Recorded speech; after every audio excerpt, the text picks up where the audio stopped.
Hi, I'm Roland McAlpine, a Pioneer sales rep from Glencoe, Ontario, and this is the Pioneer Made to Grow podcast. Thanks and welcome to a special episode of the Pioneer Made to Grow podcast. This season, as you saw in our last episode from Corteva's research farm outside of Saskatoon, we're getting on the road more often, and this episode's no different. Today, we're in Southwestern Ontario at the Crop Plot and Customer Appreciation Day for McAlpin Seeds. So certainly thanks to Pioneer Seed Rep Roland McAlpin and his family for not only hosting the day, but inviting us to do a live recording of the podcast. Now, with today's guest, we're going to cover an incredibly important subject when it comes to the profitability for grain growers across the country, and that's on the marketing side. We've seen some big adjustments, not necessarily positive, but big adjustments in the market since this time last year. And to help us walk through why that is and what things we as growers need to watch out for as we head into the fall and winter is Justin Merner. Justin is a trader with Cargill based in Sarnia, Ontario. Justin, thanks very much for joining the podcast. Thanks for having me. So I mentioned off the top that we've seen some adjustments, will maybe be the polite word, to where grain markets were in this last, 10 or 12 months. What's happened? What went wrong? Oh, we've had a lot, actually. So what I'm going to do is actually go back closer to 18 months ago, February of 2022, when the Russian and Ukraine war started. And, at that point in time in the marketplace, everybody was concerned. You had world number one and world number two fighting when it comes to world wheat exports. And when there's a lot of question marks in the marketplace, the market starts to run because they don't know how it's going to work. The question was around, one, how long is it going to last? Two, what is going to get planted? Three, are they going to be able to export? And as the war continued, more and more question marks came up. But surprisingly enough, growers kept growing. Mortars were hitting, Odessa and export plants in Ukraine. But yet export flows continued to flow. The marketplace was quite shocked. I mean, it was to see farmers like yourselves, in a war country, to maybe they didn't pick up a gun, but they joined the fight, and that was they jumped in fields and kept planting. And 80 to 85% of the crops continued to go in. They found ways to export. They got real creative. And so the more question marks that we could check off from the marketplace, I hate to use the word we normalized a war, but that's generally what happened, is there was enough crops to cover. If you would have said to me 12 months ago that this would still be happening on August 31st, 2023, I would have said we're going to have hunger issues, severe shortages in wheat, specifically in other commodities. Fertilizer wouldn't be moving. All these things that makes it difficult for the market to predict. But it didn't. We continued to. Even last week, we had some hits and some ports in Ukraine, and yet the market just keeps ticking away. So that was one thing. And then number two, we also had in April, and we had the largest South American crop of corn and beans on record. And they have been a significant thorn in the world side, or Ontario farmers' side, to be specific, because they have been the cheapest seller of soybeans and corn over the last few months and have taken a lot of exports away from us here in Ontario, but also out of the Gulf in the U.S. too as well. So that would be the two major factors that really watched it tick away significantly in the last 12 months, and even up to 18 is when it really started. Mm-hmm. So right there, you've got kind of the wheat export side from Ukraine and Russia. You've got the corn and soybean side from South America. But maybe we can kind of size this down a little bit more, because we have seen adjustments in those specific crops. Like you mentioned South America on the corn side. What else has brought it down? Because I think that's the one that almost bites the most for all of us in terms of that adjustment we've seen. Right. Well, and that's just it. So there's a couple of factors. One, I would say the major factor is the South American corn, but there's others too as well. And you take a look at South American corn; it's about 20 million metric tons bigger than it was in its previous year. And so they've continued to take demand away from us into EU, whether that be whether that be Ireland or UK, but they've also taken a lot of Chinese demand away too as well. And what that has done is really increased U.S. carryouts. And so if you take a look at the U.S. carryout last year, we're projecting, last year's crop and this fall to have a 1.4 U.S. billion bushel carryout. And we're looking closer to 2.2 the next year going forward. So when you got to take a look at corn, like that billion bushel number on a carryout is kind of like the benchmark, right? And anything under or at a billion bushel, the market's really nervous. Are we going to have enough? Is there going to be a supply crunch? We can't have any issues. As you grow over a billion bushels, the market starts to feel more and more comfortable. So at 2.2, suffice to say, market's pretty comfortable. And so the market has reacted. And we've been really range bound for probably the last 3 weeks after the last USD report when they came out with the 2.2. And we've been ranging anywhere from that 475 to 490-ish, 495. And we broke a contract low, and we've really stuck under that 490 contract low on Dees corn. Is it the same story on the soybean side? Because we haven't seen the price fall quite as hard, or at least it seems to not be quite as much of a dip from what we saw, but it's still not ideal. No, and it's similar. I mean, I would say soybeans is more closely related to the South American crop. I mean, they are up 20 million metric tons of soybeans, and we always compete with South America when it comes to their harvests in April, and then for April, May, June, July, August, and even up into September, they continue to continue to compete with us on exports. But because it's so much bigger this year, they're even competing up into October and Dees. And so that's the thing that we need to keep an eye on is how long. The other thing is no different than what you Canadian farmers are seeing. They've got a low Canadian dollar versus the US. The real versus US is significantly cheaper too as well. So they've seen really good cash prices. And when they have, they've been active sellers, and they continue to beat us mainly into China. So they're taking more US, but they're even competing into EU too as well, which is our big market. And then finally, just kind of on the wheat side, before we kind of move on to what we really all want to know is, okay, when's it going to go up again? But when we look at that wheat side, you mentioned kind of the European or the Ukraine-Russia story, but it's not just a story of Ukraine and Russia. Like, there's a lot of wheat out there. Right, and that's the thing, and again, there was a lot of question marks of how much wheat would really be out there. And end of the day, we have a world-ending stocks are about 265 million metric tons, which isn't huge, but it's manageable. It's as low as back in 2016, I think it was about there.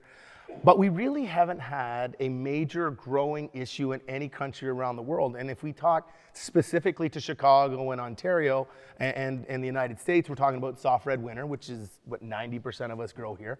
And that's what we're competing with is U.S. wheat. And U.S. had a 1.1 billion U.S. bushels last year. They're 1.22 this year. Not a record by any stretch, but a very solid crop. And as we said, a 1.3 million acres planted and a record. This is the biggest soft red winter wheat crop we've ever grown. And so we're in full competition with a Black Sea region who have been stockpiling and still have significant carryouts from what they're used to. U.S. we're competing with in feed, whether we're going into Mexico or Latin America or even North Africa. So there's just enough wheat to keep the market rolling, and so we continue to compete. But in saying that, world stocks are 265 million metric tons. Is not overburdensome by any stretch. So we can't really afford a major issue even this coming year. So this past year we didn't. Every country had a decent crop. And even in Western Canada, same thing. We were concerned early with the drought, but it's going to come in fairly respectable too as well. So now, the other thing I've noticed over the last number of months is just like how big these swings generally are. Like, I know we've trended lower, but it's like down 40 cents and then up 35 and then down another 45 and then up a quarter. And like, these are a lot bigger swings than I think we're used to. Like, what causes that when, as you said, there's just more question marks kind of coming off of traders' minds? Yeah, and we've noticed it over the last even 4 or 5 years that swings have been significant. And a lot of it has to do with the money flows and fund activities that really drive it. We've been in the last 2 years emotionally driven versus the actual economics of it all, right? And so when emotions, we're headline chasing is what I see. Any headline that comes out, oh, this market's up, and the new headline comes out tomorrow, market's down. And the fun thing for Ontario farmers, or any farmer for that matter, to have a lot of cash flow in Chicago is you get to see Chicago go well above fundamentals, but you also get to see it drive it well below fundamentals. So it brings opportunity. But with that, it may drive you a little crazy when you watch it up 30 one day and down 20 the next. And it's hard to predict. So sometimes you just got to feed the market when it's running. So then if we do kind of look ahead at what is coming down the, kind of for the next season, we don't necessarily need to talk specifically about, what the weather is like in Iowa for the next week. But when you do talk about those fundamentals, like, is this a case of we're going to keep trending down, overall in the markets, or just where do you see the next the next few months going? Well, there's a couple of things. One of the things we're looking at now, I'm going to knock on wood when I say this, because I said this last year and the year before, but... you can't be wrong 3 times. Right, of course not, right? It feels like S&Ds are going to get to stabilizing, where we are going to be talking fundamentals and less geopolitical, hopefully. And so with that, we're going to see some opportunities, whether it be weather driven or whether it be demand driven. And so I would say the bullish factors that we're going to be looking for right now is the last couple of years, we've put in the US S&D is significant exports to China. And as we look at it today, we've got, I think it's 20 million metric tons of corn to China out of the US, 98 million metric tons of beans. It's a fairly high watermark. And so if we see that doesn't happen, whether for a couple of reasons, whether it be, the South American crop isn't as big as they predicted and things like that, and more gets exported out of the US, then the fundamentals will start to drive the bus and less headline chasing, I would say. Then what about in terms of one of those big question marks that kind of sits in the back of my mind is just kind of the overall economic conditions. We know what, as interest rates climb, as, people start to, cost of living impacts them more and more. Eventually that drives the grain market too. Is that something we need to worry about overall? I mean, of course. I mean, outside influences are always going to be a driver, and it's no different when you're looking at your farm and what you decide to keep on your farm and carrying. The cost of carry, soybeans today versus carrying corn or wheat are significantly different just in the value of the commodity. And obviously the amount of, interest rates driving has really made that more difficult too as well. So we're going to have to keep an eye on those things, is what is the most profitable in your farm, in your business. And so we're no different than we're in the agriculture business as Cargill, or anybody that's in it is, we got to take a look at what those actual true costs are, and no different than someone at their kitchen table has got to make a decision on what they're going to put in their freezer. We got to take a look at what we're putting in our grain bins. So then let's talk specifically about these crops here, because you mentioned that carryout stock on corn, obviously having an impact. How do you see that progressing? Is that carryout just going to get worse in terms of, its impact on price? Well, and that's the thing we're going to have to take a look at. Potentially, I mean, if you take a look in Ontario, if you want to talk Ontario specific from a corn perspective, I mean, we've had 2 record or considerably big crops in a row. And after listening to our friends at Pioneer today, sounds like we got another one coming. And so we're going to have to find ways to move this product, and exports are going to have to be a driving factor. We didn't export enough last year, so we have a significantly large carryout that's been carried this year into new crop. It's not a record, but it's sizable. And we don't really see really good exports going forward, and it's because we have to continue to compete with South America and the U.S. crop, who has a good crop in the ground too as well, who's talking a 2.2 U.S. bushel carryout. So that's the piece we're going to have to focus on, is what our domestic market. The positive side, our domestic market, ethanol has good margins. Feed market is okay. So grinds should stay up, but that's what we're going to be looking for, yeah. Mm-hmm. What about soybeans? Is it a different story there? Or is there something else that we need to be paying attention to its impact? A couple of things. One, right now in the U.S. grids, they have South America projected to do another near record crop. And so anytime that you put the high water mark here, anytime it comes underneath it, there's opportunity for jump on upside.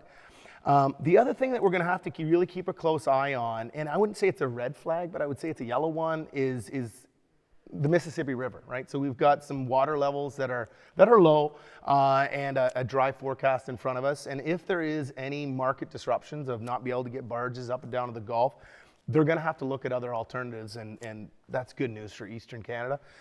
More on the premium side than it would be on Chicago, but that's what we're looking for so that we can get into some of that Chinese demand, Europe demand that the U.S. typically is fighting us for. Well, and that brings up the great subject of basis in general, like in terms of basis on all crops, corn, soybeans, wheat, whatever it happens to be.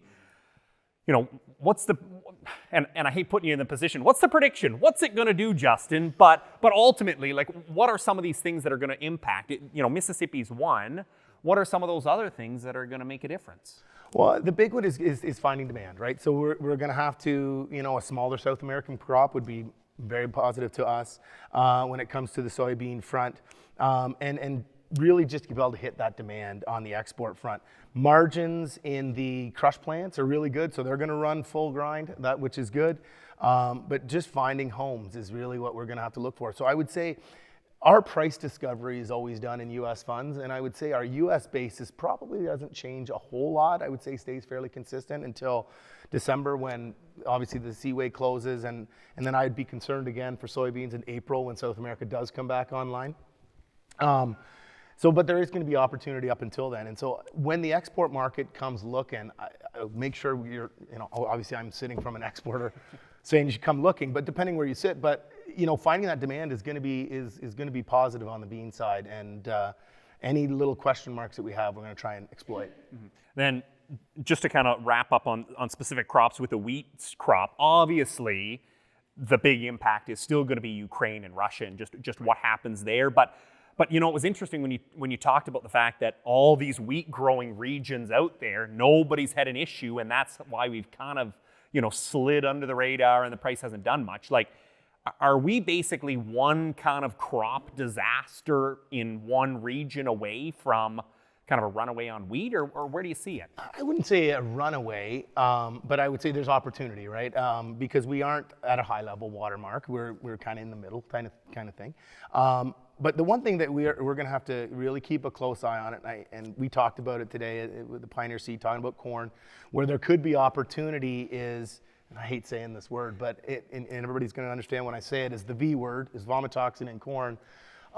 Potential, if there is high vomitoxin in corn, then there's a potential for more feed wheat opportunities because it is a good quality feed wheat. So that is something that they might, you know, today I would say that feed demand really starts to walk away somewhere around October, November as new crop corn comes off and cheaper basis starts coming through from a corn perspective. That may linger a little longer on the wheat front if there is vomitoxins, because they're just going to stretch using wheat a lot longer than they would normally. So then just kind of if we go stretch out even longer, that's obviously kind of what our seasonal approach is going to be on all of this. But I mean, we're talking about, you know, marketing opportunities over the next 12 months, really, you know, both for the crop that we're going to take off shortly and then going into, you know, the futures of 24 and 25. What are some of the other things that we kind of need to be mindful of? You know, I think, you know, I mentioned the economic conditions being one of them. You know, I wonder, we haven't seen it yet, but if everybody goes out and buys an electric car like they're supposed to next year, does that have an impact? Like, what are just some of those things that over the next couple of years, weather aside, because we can't predict it, right, of course, yeah. But what are some of those other things that are either bullish or bearish in the market, just to keep an eye and keep on top of? So I would keep an eye on China, right? And so there's a really good opportunity for China to come in and be a significant importer. We've had some typhoons and other issues, so that's the bullish side. And so keep an eye on them. And if they are continuing to, you got to remember, from a corn perspective, they took out 28 million metric tons in 2001. We're predicting about 20 this year, which is still sizable. That would be more of on the bull side. But the bear side, we got to be very careful. There's a lot of talk of economic downturn in China, and even to the point of talking maybe a recession. So, and if that were to come true, then obviously their imports would start to go down from 20 million metric tons, which wouldn't be a positive mark. So I'd really keep a close eye on China and what their economics are doing in their country at that point. All right, well, certainly, Justin, thanks for kind of giving us at least some insight. Of course, at the end of the day, we got to pull a trigger, which is always the trouble that I have, that no, it'll be up a little bit more tomorrow. Yeah. And it's not usually. But still, thanks very much for all of the insight, Justin. Appreciate it. And thank you for listening to the Pioneer Made to Grow podcast. On behalf of the entire team working behind the scenes on the show, we appreciate you listening. If you haven't already, you can always check out past episodes of the show on apps like Apple Podcasts, Google Podcasts, Spotify, or wherever you download your podcasts. Of course, those episodes include everything from agronomy to farm management and more. You can also follow Pioneer Seeds on Twitter at the handle Pioneer Seeds CA. My personal handle is Fresh Air Farmer. And don't forget, if you're ever looking for more information or advice, just ask your local Pioneer rep or visit pioneer.com/Canada.